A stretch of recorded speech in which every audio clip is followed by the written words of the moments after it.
Warren Lockett, Bobby's advisor at Stanford, sat behind a large wooden desk. Lockett was what Bobby referred to as a laugher. He had a soft, nervous laugh that he'd interject between almost every sentence, even if nothing was funny, hence the term laugher. It was the first time the two had met in person.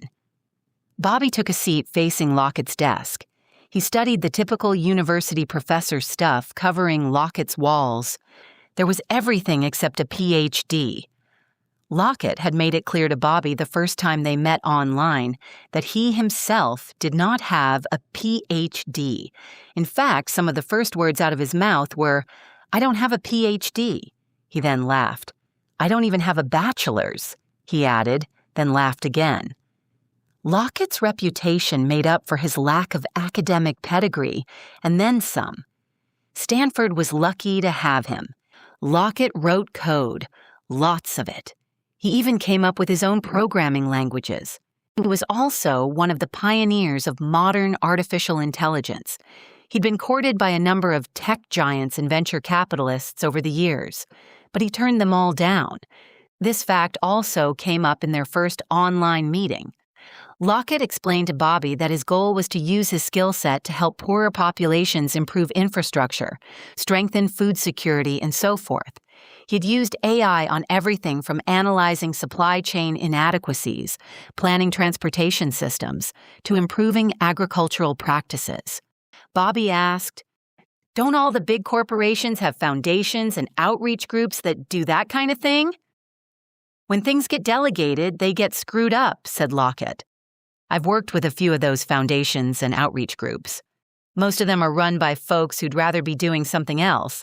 They're just putting in their time. Giving back, they like to say. It's like the Peace Corps. They do their stint. It looks good on their resume. Then they're off to their real careers in Silicon Valley or on Wall Street." "Well, that's very admirable that you passed all that up." "Yeah, I'm a fucking high-tech Albert Schweitzer," Lockett responded with a laugh. "Besides, I have my job here," added Lockett. "Perhaps I can influence people like you to do the same."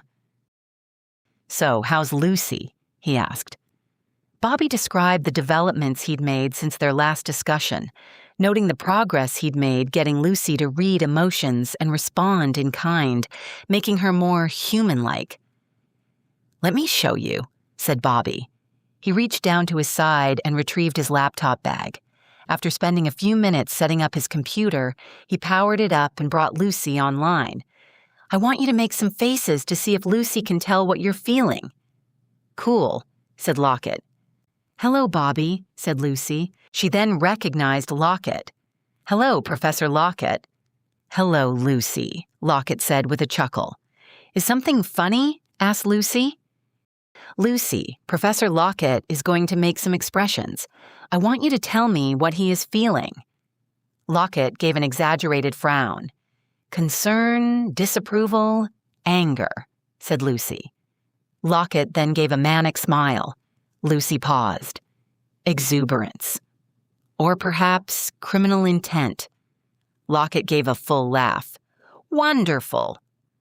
Bobby then gave Lockett a full demonstration of Lucy's ability to read emotions, including his new add-on. When prompted, Lucy successfully demonstrated emotions like happiness, sadness, anger, and frustration. After Bobby finished his demo and shut down his computer, Lockett asked him what his next steps were. "I need to do some road testing," said Bobby. "Get Lucy out there among an unsuspecting audience to see if she can pass for a real person." "Great. Got any ideas?" "Yes, I do," said Bobby. "In fact, I've already begun something." He then told Lockett about the Zoom service at his uncle's church, how he'd been able to pass her off as one of the worshipers. He said that his next challenge would be to have her attend the Bible study. "I love it," said Lockett. "So your uncle is the pastor of this Jesus-freak church in Sunnyvale?" He laughed. "And you're going to infiltrate their meetings with avatars? I love it."